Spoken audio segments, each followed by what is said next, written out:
నీళ్ళు అడుగుతారు. మీ ఊర్లో ఎవరు తగలబడలేదా? కిసనాలు పోసుకోలేదా? పేరుశాల నుంచి ఒక ఆమె వచ్చింది, పొద్దున్నే తగలబడి 4 గంటలకు నేను ప్రార్థన చేసుకుందాం లేచాను. ఆమె వచ్చిందమ్మా, అమ్మా అని వచ్చింది. ఇంతలో అవునుంది ఆమె. నేను చూసి దడుచుకున్నాను, ఒళ్ళంతా కాలిపోయింది. ఏందన్నమాట, ప్రార్థన చేయను అని వాళ్ళ భర్త చెబుతున్నాడు. ఏమో ఏడుస్తుంది. ఏంటమ్మా అంటే, ఇద్దరు భార్య భర్తలు వాదన పెట్టుకున్నారంట. నువ్వెంత నేనెంత, నువ్వెంత నేనెంత. 2:30 అయింది తెల్లారగట్ల. 2:30 దాకా తగాదాడుకొని 3 గంటల కృష్ణాలు పోసుకుంది.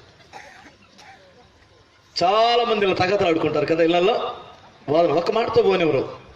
పడుకుంటామండి, నాతో సమాధానం చెప్పు, నువ్వు సమాధానం చెప్పు, పడుకో అని లేపిద్దండి.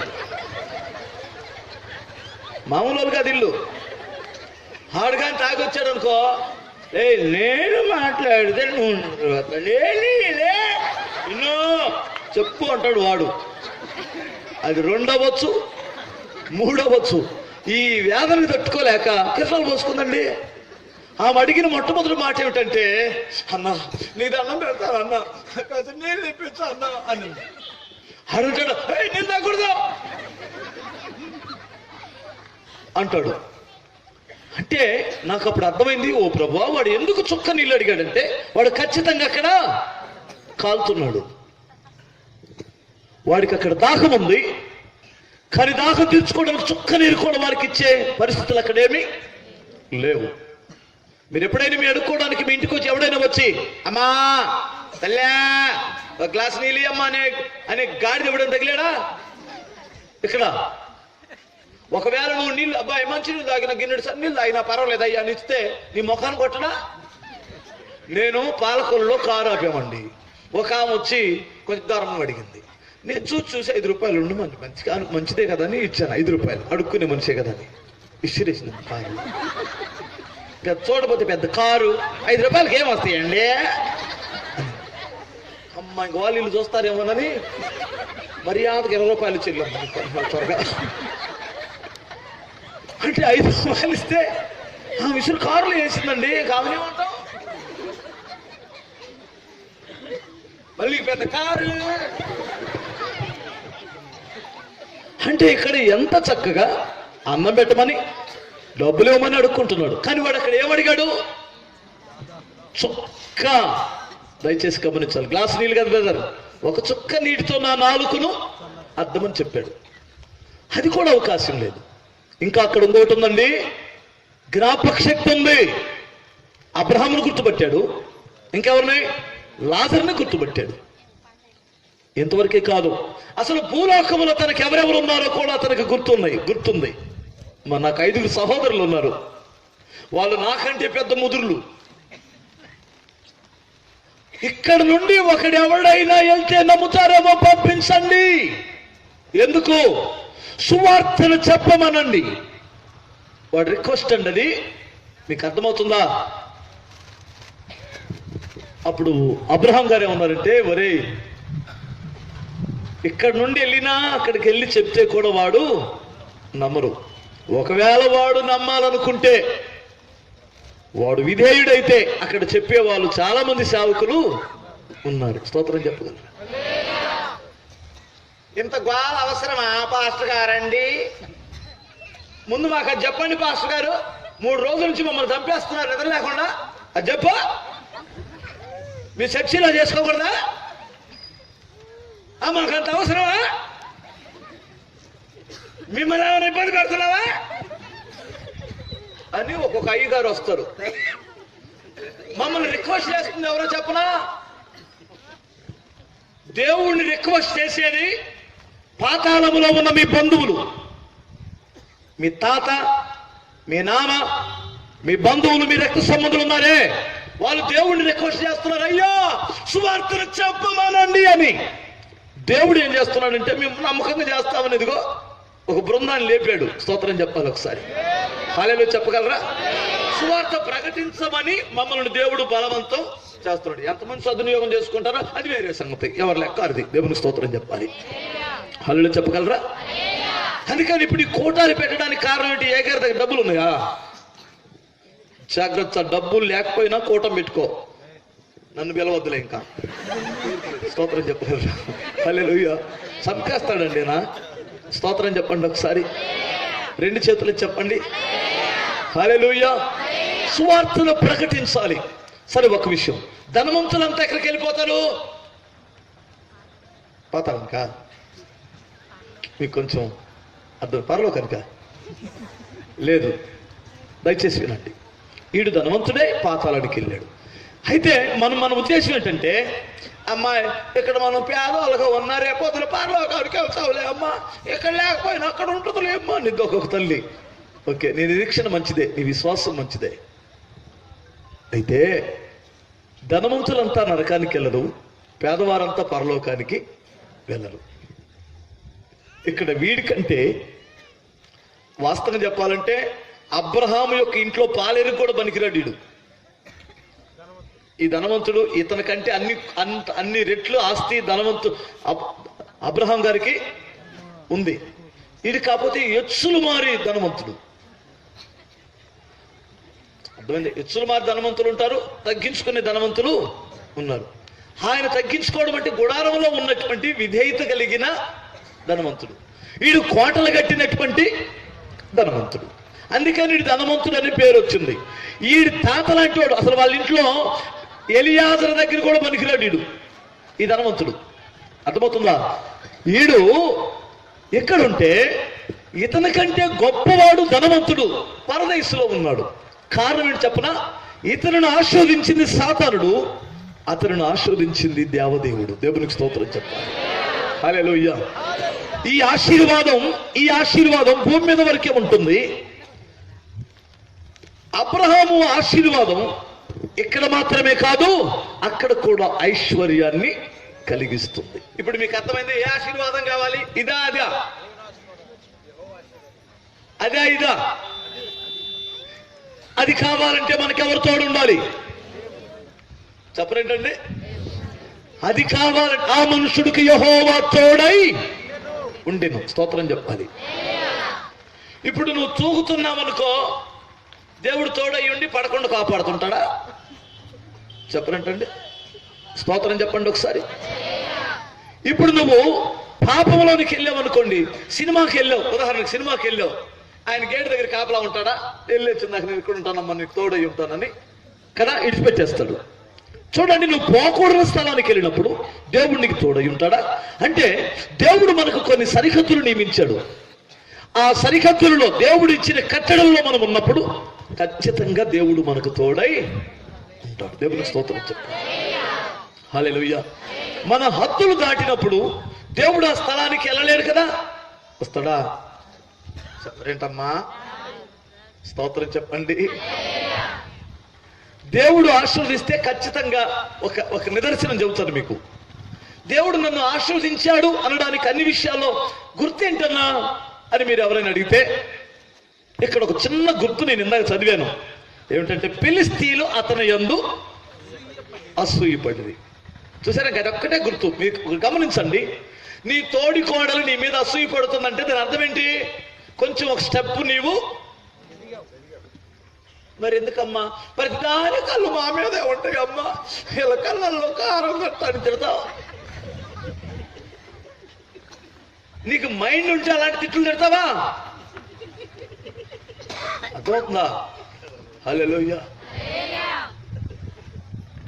నేనేమంటానంటే, నీ మీద ఎవడైనా అసూయపడుతున్నాడంటే ఓహో నువ్వు కాస్త దీవించబడ్డావని అర్థం. హల్లెలూయా. నువ్వు తిరిగి కాని వారి మీద మరలా వాళ్ళ నాశనం అయిపోయి వాళ్ళ కళ్ళు ఎల్లడిపోతాయి అని తిట్టావనుకోండి, ఇక డౌన్ అయిపోతాం. అందుకని వారు నీ మీద అసూయపడుతున్నప్పుడు, అసూయపడినటువంటి వాడు ఊరికే ఉంటాడా? ఏదో ఒక నష్టాన్ని చేయడానికి ప్రయత్నం చేస్తాడు. బావి తవ్వాడా? అసూయతో ఏం చేశారు వాళ్ళు? పూడ్చారు. పూడ్చిన తర్వాత దమ్ముడు చూసుకుందాం అన్నాడా? ఇంకో దగ్గరికి వెళ్ళి తవ్వుకున్నాడు. దేవునికి స్తోత్రం చెప్పాలి. అక్కడ కూడా పూడ్చారండి. దుర్మార్గులు అసూయ ఉన్నాడు, ఎక్కడికైనా వస్తే పూడుతాడు. చెడగొట్టాడు, ఎక్కడికైనా చెడగొడతాడు. అక్కడికి చెడగొట్టాడు. వచ్చిన తర్వాత సరే మరలా ఏమన్నాడంటే ఇంకో దగ్గరికి తవ్వుకున్నాడు. వాళ్ళరే మనం ఎన్ని చోట్ల పూడ్చినా ఆడు మరలా తవ్వుకుంటున్నాడు, మరలా ఓడుతున్నాయి, ఇంకా ఆడు దొరికి మనకి ఎందుకు వచ్చింది వాళ్ళే అనుకున్నారు వాళ్ళు. ఇలాగ నేను ఎందుకు చెబుతున్నానంటే ఆ మనుషుడికి దేవుడు తోడై ఉన్నాడు కనుక ఎడారిలో నీటి బుగ్గలు పుట్టించగలడు. చప్పట్లు కొట్టాలి ఒకసారి. హల్లెలూయా. చూడ్డానికి ఎడారిలో నీ జీవితంలో కొండలు గుట్టలు భయంకరమైన పరిస్థితులు ఉన్నా ఎడారిలో నీటి బుగ్గలు కలుగు చేసి దీవించగలిగిన శక్తి గల దేవుడు మనకు తోడై ఉన్న దేవుడు. అతనిని దేవుడు నూరంతలుగా ఆస్వాదించాడు, క్రమక్రమముగా అభివృద్ధి చెందించాడు. కారణమేమిటి? దేవుడు పక్షపాత, లేదంటే దేవుని శక్తి ఏమని మధ్య తగ్గిందా? చెప్పాలి. హల్లెలూయా. ఈ మధ్య ఏమైనా తగ్గిందంటారా? ఆయన నిన్న నేడు రేపు నిరంతరం ఒకటే రీతిగా ఉన్నాడు. ఆయన మారలేదు. ఇతన్ని ఆస్వాదించడానికి కారణాలు ఒక 4-5 విషయాలు త్వరగా ఊరికి జ్ఞాపకం చేసి ముగించేస్తాను. టైం గంట చెప్తాను అన్నాను కదా. ఓకే, నాకు ఇంకా 35 నిమిషాలు టైం ఉంది. దేవునికి స్తోత్రం చెప్పాలి. హల్లెలూయా. నేను ఈ 35 నిమిషాల్లో అసలు అతను ఆస్వాదించడానికి కారణాలు ఏమిటో నేను గమనించాను. వాటిని నేను మీకు జాగ్రత్తగా చెబుతానే, మీరు గుర్తుపెట్టుకోండి. స్తోత్రం చెప్పండి. హల్లెలూయా. 2 చేతులు చెప్పాలి. చూడండి ఒకసారి. ఆదికాండము 22వ అధ్యాయము 9వ వాక్యం చదువుతాను. అలాగూ వారిద్దరు కూడి వెళ్ళి దేవుడు అతనితో చెప్పిన చోటుకు వచ్చినప్పుడు అబ్రహాము అక్కడ బలిపీఠము కట్టి కట్టెలు చక్కగా పేర్చి తన కుమారుడగు ఇస్సాకును బంధించి ఆ బలిపీఠం పైనున్న కట్టెల మీద ఉంచెను. ఇక్కడ 2 విషయాలు మనకు అర్థమవుతాయి. ఎవరు చెంప మీద అయినా చేయి ఉంటే తీసేయండి, దిగులు వచ్చింది మీకు. హల్లెలూయా. స్తోత్రం చెప్పండి. నాకు ఎందుకనో మా అమ్మ దగ్గర నుంచి, మా అమ్మ చెంప మీద చేసి పెట్టుకొని ఇలా కూర్చుంటే నాకు దిగులు. చిన్నప్పుడు మా అమ్మను మా నాన్న దన్నాడేమో నేను లేకుండా చూసి, అందుకని మా అమ్మ ఇలా కూర్చుంది, ఏమన్నా ఇంట్లో ఏం లేవేమో అని బాధపడేవాడిని చిన్నప్పుడు లేండి. అందుకనే మీ మీద కూడా చెంపలు ఇలా పెట్టుకుంటే పాపం ఇంట్లో ఎంత కష్టాలు ఉన్నాయో అందుకని ఇలా అయిపోయింది అని అనుకోవాల్సి వచ్చిందని. చాలా చక్కగా వింటున్నారు కదా. స్తోత్రం చెప్పండి. ఇక్కడ 2 విషయాలు మీకు అర్థమవుతాయి. ఇస్సాకు వయసు అప్పుడు 3 ఏళ్ళ కాదు, నాకు తెలిసి 16-17 సంవత్సరాలు ఉన్నాయి ఆయనకి. 17 సంవత్సరాలు అంటే మీ ఊళ్ళో అలివవుతాడా? పిల్లడు అలివవుతాడా? వాడు 17 వచ్చినాయి అంతే. ఇది మీ ఊరోడికి ఇదంతా దెప్ప కట్టింగ్, గుండు కట్టింగ్, ఇటు గుండు. దీనికి మరలా ఇక్కడ పెద్ద రోమా సైనికుల్లాగా గుర్రబొచ్చేలా ఇక్కడే ఉండదు. దీనికి ఇంకొకడు మరలా దీనికి ఉడత సార్లు ఇలా. చిన్నప్పుడు చేతగాని అప్పుడే నేర్చుకుంటున్న మంగళాయని గాని కటింగ్ వేస్తే ఇదిగో ఇలాగు సార్లు వేసేవాడు. ఎవడో నీకు చేసిందని తిట్టేవాళ్ళు. ఇప్పుడు దాన్ని ఏం చేశారంటే మోడల్గా తయారు చేశారు కదండి. ఆ కటికి పేరేంటి తమ్ముడు? ఈ అబ్బాయి పద్ధతిగా నేర్చుకున్నారని చెప్పలేకపోతున్నాడు, తెలుసు కానీ చెప్పడం. హల్లెలూయా. స్తోత్రం చెప్పగలరా? ఒక్కొక్కడు బుర్రలేనోడు ఇదంతా కట్ చేసుకుంటారా, ఇక్కడ పెడతాడు. మీరు గమనించారా? కరెక్ట్గా వాడిని ఏ పట్టుకొని అవసరంలా. ఇక్కడ కానీ పట్టుకుంటే నా బిడ్డ దొరికిపోతాడు. అది మోడలట. ఇప్పుడు 17 ఏళ్ళకి అరే రాత్రి 12 గంటల వరకు ఏం చేస్తున్నారు అంటే, ఏం చేస్తున్నావు? బడికో.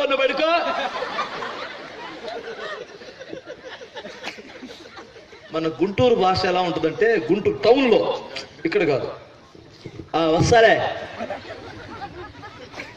అంతే కదా. వాడు వస్తున్నాలే డాడీ అని అండో వస్తున్నాలే. ఉన్నారా మీ ఊర్లో? లేరా? లేరా? లేరంటే నేను నమ్మను.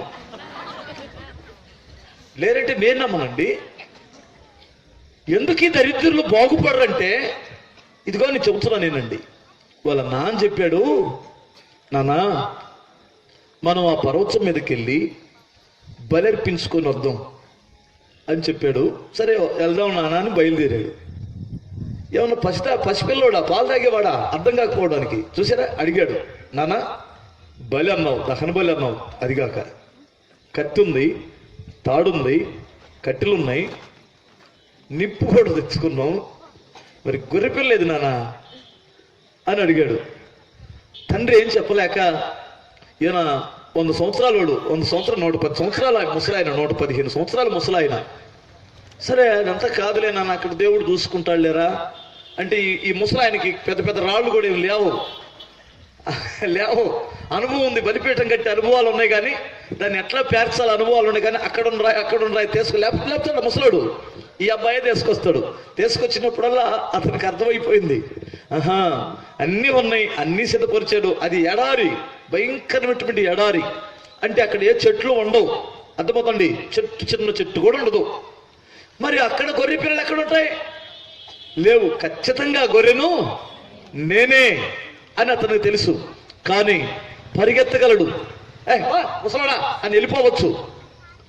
ఏంటో దేవుడు ప్రాణాలు పెడతాడా అని అనొచ్చు. దయచేసి గమనించాలి, కోట్లాది మంది ప్రజలలో కోట్లాది తను కోరుకుంటే ఎంతో మంది ప్రజలుంటే, ఈ పనికి మారినటువంటి నన్ను ఆ మహాదేవుడు కోరుకుంటే నేను బలైపోవడానికి ఎప్పుడు సిద్ధమే అనుకొని దేవునికి కన్న తండ్రికి కూడా విధేయత చూపించిన వాడే ఇస్సాకు అంటే. దేవునికి స్తోత్రం చెప్పాలి.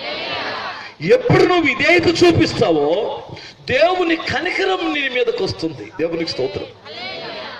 మీకు అర్థమైంది అనుకుంటాను. హల్లెలూయా. నీవు విధేయత చూపించకనే దరిద్రుడు అవుతున్నామని నేను అనుకుంటున్నాను. ఏమంటారు? చాలా మంది తల్లిదండ్రులకు విధేయత చూపించరు, లోబడడం. విధేయత అంటే చెప్పండి, లోబడడు. భార్యలారా, ఏంటి మాట వద్దులే, హల్లెలూయా, అది నచ్చని మాట కదా సిస్టర్. భార్యలారా, మార్చేద్దామా దాన్ని, భర్తలారా మీ భార్యలకు లోబడి. ఎంత బాగుంటుంది కదా. బాగోదా? నచ్చదా మీకు ఆ మాట? ఏంటంటే అటు వైపట్లేదు ఏంటి? భర్తలారా మీ భార్యలకు లోబడి ఉండు. ఆ టైపులోనే చెప్పాడు పేతురు గారు. ఆయన మేధావి, స్తోత్రం చెప్పాలి. జ్ఞానంతో కాపురం చేసుకోండి అన్నాడు. మహామేధావి ఆయన, స్తోత్రం చెప్పాలి ఒకసారి. జ్ఞానముతో కాపురం చేసుకోండి అంటే లోబడు అని చెప్పలేక, పేతురు గారేమో పౌలు గారేమో లోబడు స్త్రీలారంటే ఆయన కాస్త ఘాటుగా మాట్లాడాడు. నేను కొంచెం సాఫ్ట్గా మాట్లాడతానని ఏమన్నాడంటే, వాళ్ళు బలహీనమైన ఘట్టములని ఎరిగి జ్ఞానం కలిగి. ఎంత తెలివైన మాట చెప్పాడంటే, నా తల్లులారా ఆ మాటకి మేము గంగరాలు తిరిగిపోతున్నామమ్మా. హల్లెలూయా, స్తోత్రం చెప్పగలరా? మీకు తెలియదు ఏముంది ఇళ్లలో రహస్యాలు. హల్లెలూయా, స్తుతి చెప్పండి ఒకసారి, ఇంకొకసారి చెప్పగలరా? సరే, దేవునికి లోబడినటువంటి వ్యక్తి ఇస్సాకు. నువ్వు దేవునికి లోబడుతున్నావా? ఒకసారి మీరు ఆలోచించండి.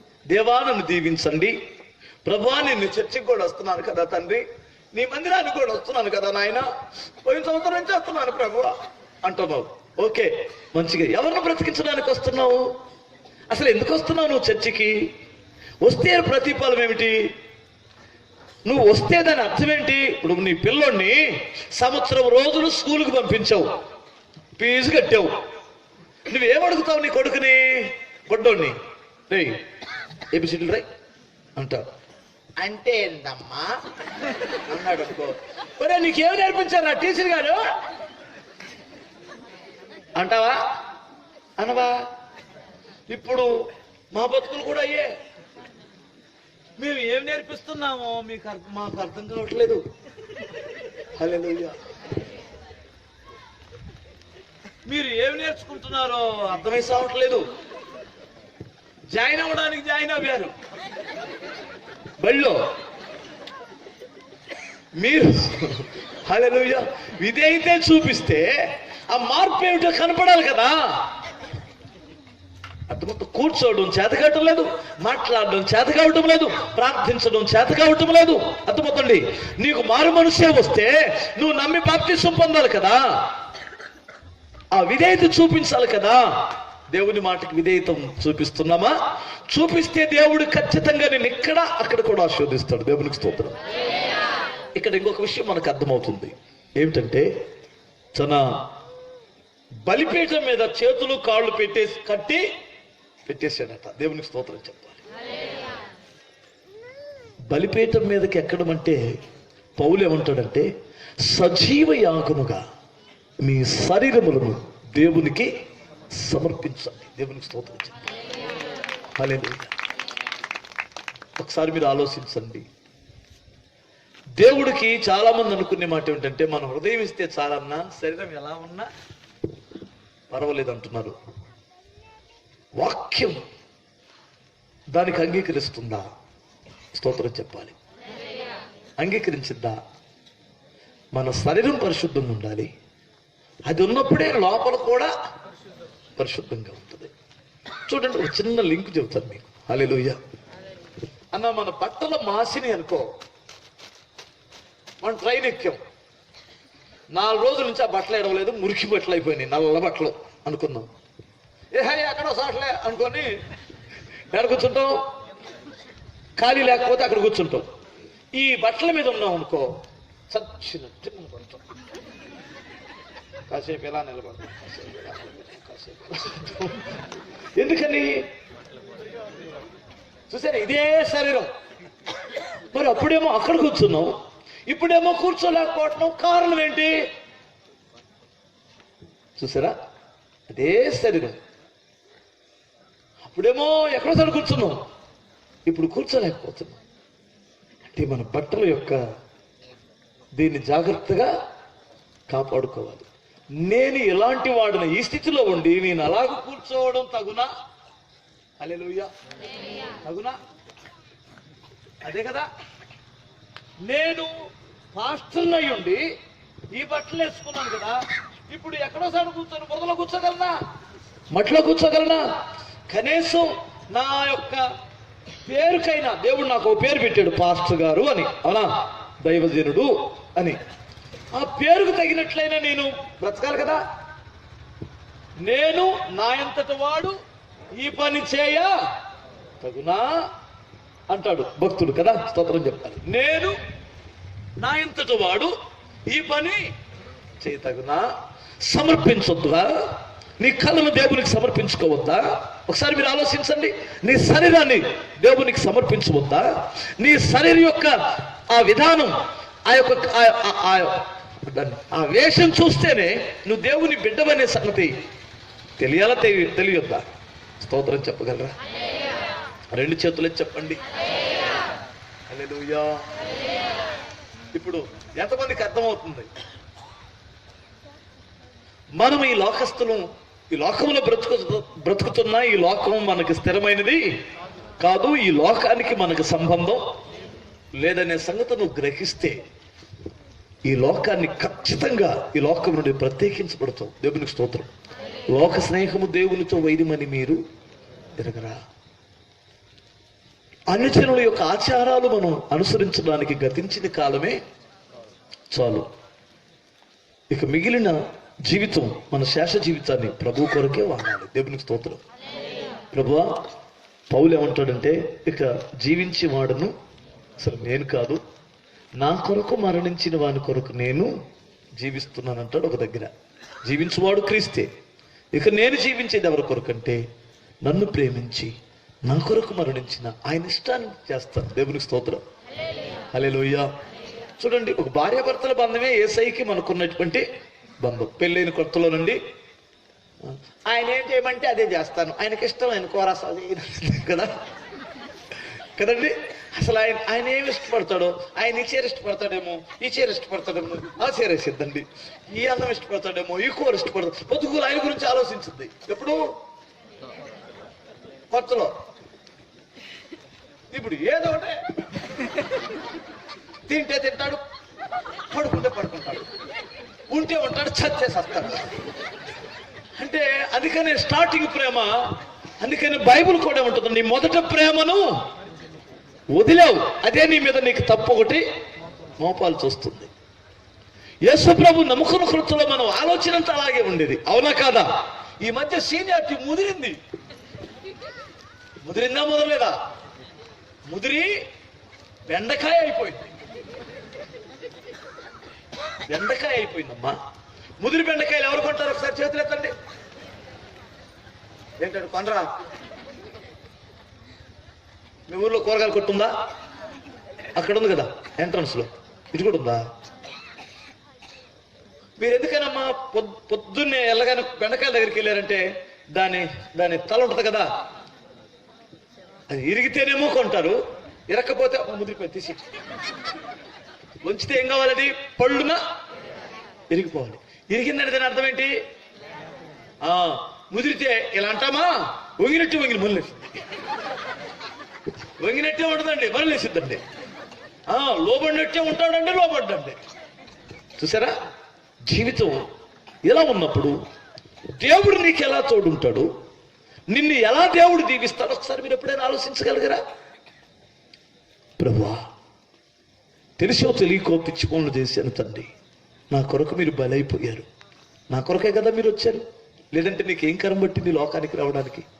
మీరు ఎప్పుడైనా ఒక రోజు వెళ్ళి ఊరు బయట ఉన్నటువంటి చెత్త ఉంటుందా, చెత్త వేస్తారే, కోడి పేగులు చెత్త చెదారం వేస్తారే, అక్కడ ఒక రోజు గుడారం వేసుకుని ఎవరైనా ఉండగలరా? అలాంటిదే ఈ చెత్త. ఈ చెత్తలోనికి మహోన్నతుడైన దేవుడు రావడానికి కారణం ఏమిటంటే ఈ చెత్త నుండి మనల్ని అక్కడ తీసుకెళ్ళడానికి. దేవునికి స్తోత్రం. ఆయన ఏమంటాడంటే మీ శరీరాలను దేవుని కొరకు సజీవ యాగంగా సమర్పించు. ఇప్పుడు రెండు విషయాలు దయచేసి గమనించండి.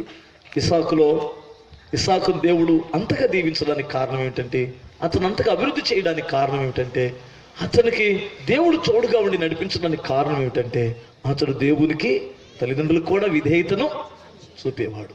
రెండు, తన శరీరాన్ని ప్రాణాత్మ దేహాలను బలిపీఠం మీద పెట్టి, ప్రభువా ఇక జీవించేవాడును నేను కాదు, నువ్వు బ్రతికిస్తే బ్రతుకుతాను, చచ్చిపోతే చచ్చిపోతాను, నీకు ఇష్టం లేదు నేనేమి చేయదు అని తన జీవితాన్ని, తన శరీరాన్ని దేవునికి సమర్పించుకున్న వ్యక్తి ఇస్సాకు. ఇంకొక మాట చెబుతాను మీకు, హల్లెలూయా చెప్పండి. మూడో మాట, ఒక్క మాట చూద్దామా? చూడండి 26వ అధ్యాయము 25వ వాక్యం. అక్కడ అతడొక బలిపీఠము కట్టించి యెహోవా నామమున ప్రార్థన చేసి అక్కడ గుడారము వేసాను. దేవునికి స్తోత్రం. చూసారా? ఇతనికి ఏం అలవాటు ఉంది? ప్రార్థన అలవాటు ఉందన్న. స్తోత్రం చెప్పండి. అసలు ప్రార్థన లేకుండా ఏమి చేయడు ఇతను. ప్రార్థన లేకుండా ఏ పని ప్రారంభించడు. ఇతను ఇల్లు కట్టేటప్పుడు ఏం చేశాడు? అక్కడ గుడారం వేసేటప్పుడు ప్రార్థన చేశాడు. పొలం వేసేటప్పుడు ఏం చేస్తాడు? మరి ప్రార్థన చేస్తాడు.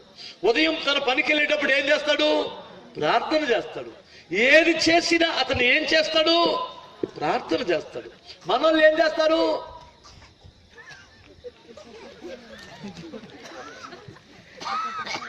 పొద్దున్నే లేవగానే సుప్రభాతాలు, ఇక లేరా నీ నాశనం ఆడలే, అవునా?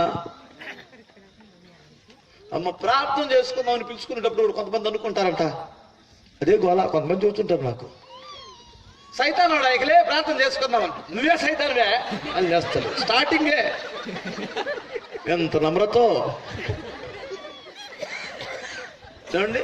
ఆయన మారలేదు అనుకోండి, ఆ మారలోండి ఎంత చక్కగా మార్చుకోవాలి. సిస్టర్ మీరు చెప్పండి అమ్మా, మీరు ఎదురుకున్నారని పొద్దుగులు మిమ్మల్ని అంటున్నారు, ఏమనుకోద్దే? స్తోత్రం చెప్పండి ఒకసారి. నేను ఒక ఊరు సేవకి వెళ్ళేవాడిని అండి, ఇప్పుడు 97, 98.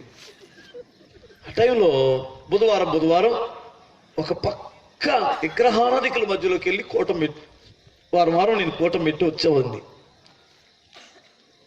సరే వెళ్తున్నాను, నీ పాట పాడుతుంటే నరాలు బెక్కొస్తున్నాయి. ఎందుకంటే వస్తున్నారు ఒక 15 మంది 20 మంది. అయితే వాళ్ళు నేను పాట ఎత్తారనుకోండి, ఒక తప్పట కొట్టింది, ఒక తుప్పుకుని కొట్టింది, ఒక ఎట్ట కొట్టింది. అంటే అసలు కలిపి కొట్టరు సప్పట్లో, ఎవడ గోలాడది. అర్థమైందా? పాపం కొత్తగా వచ్చి కూర్చున్న వాళ్ళు కదా, మనలాగా సీనియర్లు కాదు వాళ్ళు. సీనియర్లు మారు మనసున్నా లేకపోయినా చక్కగా పడతారు, వేరే సంగతి.